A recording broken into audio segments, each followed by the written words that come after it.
Le travail à haute intensité en intermittent en puissance maximale aérobie a pour cible les qualités autant centrales que périphériques de la consommation maximale d'oxygène. Et par ce biais, on recherche à améliorer les capacités de réitération des efforts brefs et explosifs, et ainsi de permettre d'être plus vite, plus longtemps, ou encore plus fort, plus souvent. En revenant à l'exposé précédent, il apparaît lors d'efforts répétés que la soudaine baisse de performance illustre un moment critique au niveau de la fourniture d'énergie d'origine anaérobie, qui est alors, à ce moment, relayé par le métabolisme oxydatif aérobie.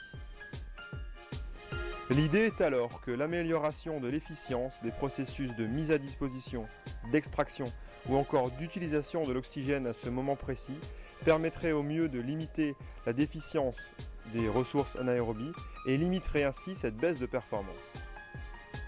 Pour résumer, il s'avère que la capacité à réitérer des efforts courts dépend logiquement dans un premier temps du métabolisme anaérobie, mais par la suite également des processus aérobies.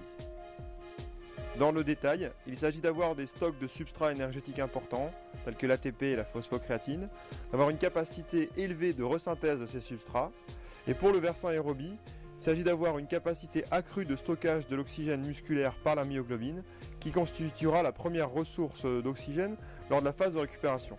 Ensuite, un réseau capillaire bien développé pour favoriser les échanges, et enfin des enzymes oxydatives performantes et une bonne capacité à tolérer et à tamponner l'acidité musculaire. Et pour finir, notons que lorsqu'on regarde cette liste des déterminants de la capacité à réitérer des efforts dans le temps, on s'aperçoit que bien plus que la VO2 max et les facteurs centraux, ce sont essentiellement des facteurs périphériques, c'est-à-dire musculaires, qui paraissent les plus importants. La courbe théorique intensité-durée illustre le fait que dans des intensités proches de la VO2 max, le temps de maintien maximal s'étend de 5 à 12 minutes. Or, nous l'avons vu, l'activité handball demande aux joueurs qui effectuent un match en entier de totaliser de 10 à 15 minutes d'effort à cette intensité. Le travail à puissance maximale aérobie aura ainsi pour effet d'aider le joueur à maintenir plus longtemps une activité à une intensité donnée, ou à l'inverse, à être capable de développer un effort plus intense dans le même temps. En rappelant encore une fois que le développement aérobie s'envisage surtout comme corollaire au travail d'explosivité, voici les conditions nécessaires de mise en place pratique des séances. Il s'agira ainsi de solliciter la filière aérobie à haute intensité, de manière intermittente, de privilégier le travail à dominante périphérique, et enfin de totaliser de 8 à 20 minutes de travail total par séance, qui est en relation directe avec l'intensité respective choisie. On aura ainsi recours à des courses intermittentes de durée plus ou moins longue, en débutant par l'intermittent long, pour des séquences effort-repos de 3 minutes, 3 minutes, 2 minutes, 2 minutes, jusqu'à les intermittents sprint sur 30 mètres, et en passant par de l'intermittent court plus classique, tels que le 30-30, le 20-20, le 15-15 ou autre encore. Ces courses seront effectuées à vitesse proche de la vitesse maximale aérobie déterminée à l'aide du 30-15 intermittent fitness test sur des intensités comprises entre 95 et 115%. Elles seront courues en ligne ou en navette, ou enfin réalisées de manière intégrée à l'activité par des périodes jouées à effectif réduit sur des blocs de 3 à 4 minutes. La connaissance de la vitesse maximale aérobie de chacun sera alors déterminante pour paramétrer et individualiser le travail de puissance maximale aérobie.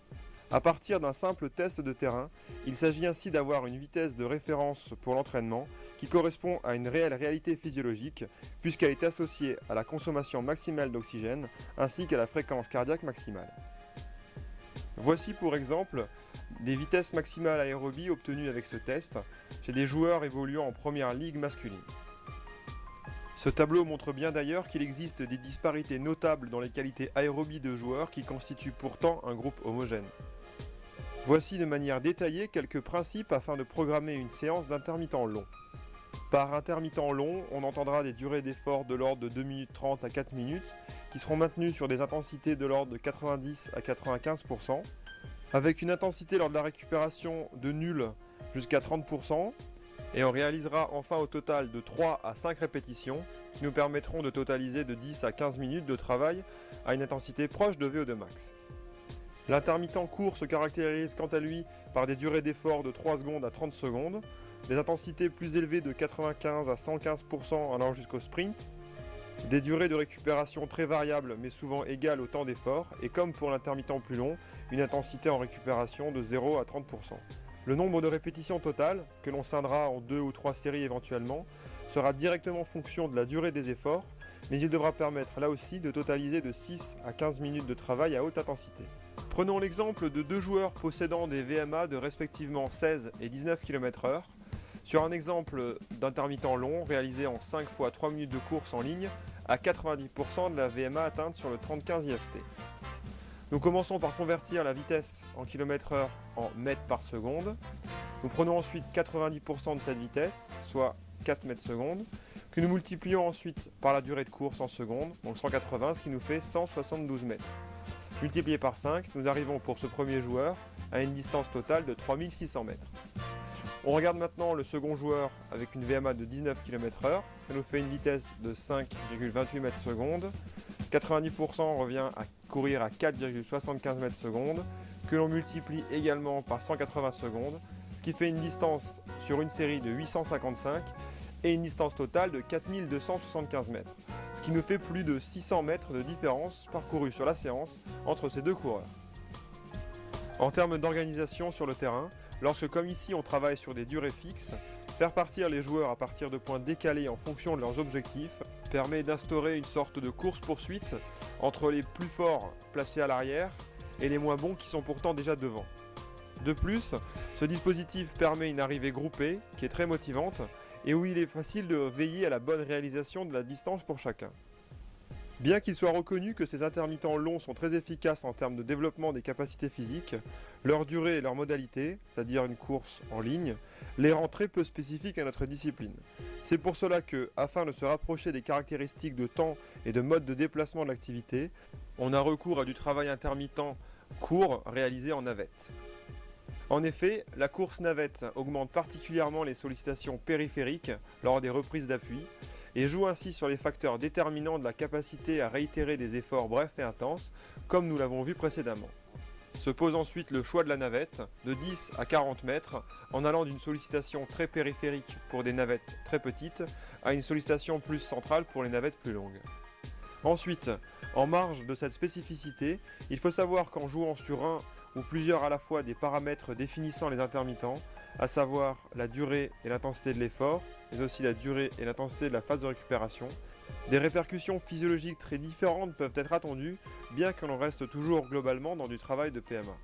Ainsi, avec l'augmentation de l'intensité de l'effort, on voit une participation plus importante du métabolisme lactique, des fibres rapides, ainsi qu'une implication mentale majorée. Avec l'augmentation de la durée de l'effort, on sollicite plus la VO2 max, mais on rentre également plus dans du travail lactique. Avec l'augmentation de l'intensité de la récupération, on diminue les réserves en myoglobine, les réserves de phosphocréatine et on augmente la charge lactique. A l'inverse, lorsqu'on augmente la durée de la récupération, on augmente les réserves de myoglobine, on améliore la resynthèse en phosphocréatine, mais à l'inverse, on diminue le niveau de VO2 impliqué. Ces dernières données sont ici résumées dans un tableau qui présente les répercussions physiologiques et les temps maximaux de maintien de différents types d'intermittents en navette en fonction de leur intensité d'effort et de la modalité de la récupération. Ainsi, la sollicitation la plus centrale apparaît être un 30-30 réalisé pendant plus d'un quart d'heure à une intensité sous-maximale, et à l'inverse, les répétitions de sprint ont quant à eux des répercussions essentiellement périphériques.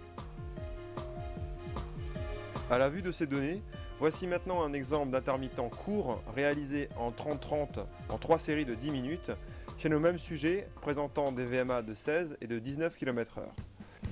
Et comme précédemment, on débute dans un premier temps par convertir la vitesse en mètres secondes. On y applique cette fois-ci un coefficient de 95%, ce qui nous fait 4,21 mètres secondes. On multiplie ensuite cette vitesse par 30 secondes qu'on ramène à 28 secondes, puisqu'on enlève 2 secondes pour le temps perdu à faire les demi-tours qui ne doit pas entrer dans le calcul, ce qui nous fait une distance de 118,2 mètres. Réalisé 10 fois sur 3 séries, cela nous fait au total sur la séance 3547 mètres parcourus. En passant ensuite aux joueurs possédant une vitesse maximale aérobie de 19 km/h, par les mêmes suites de calculs, on arrive à une distance totale parcourue sur la séance de 4211 mètres. Et comme vous le voyez, on retrouve à nouveau cette différence autour des 600 mètres de distance parcourue entre les deux joueurs sur la séance. Et comme illustré précédemment pour la course en ligne, L'organisation en départ décalé convient également très bien à la course en navette, avec là aussi une arrivée groupée.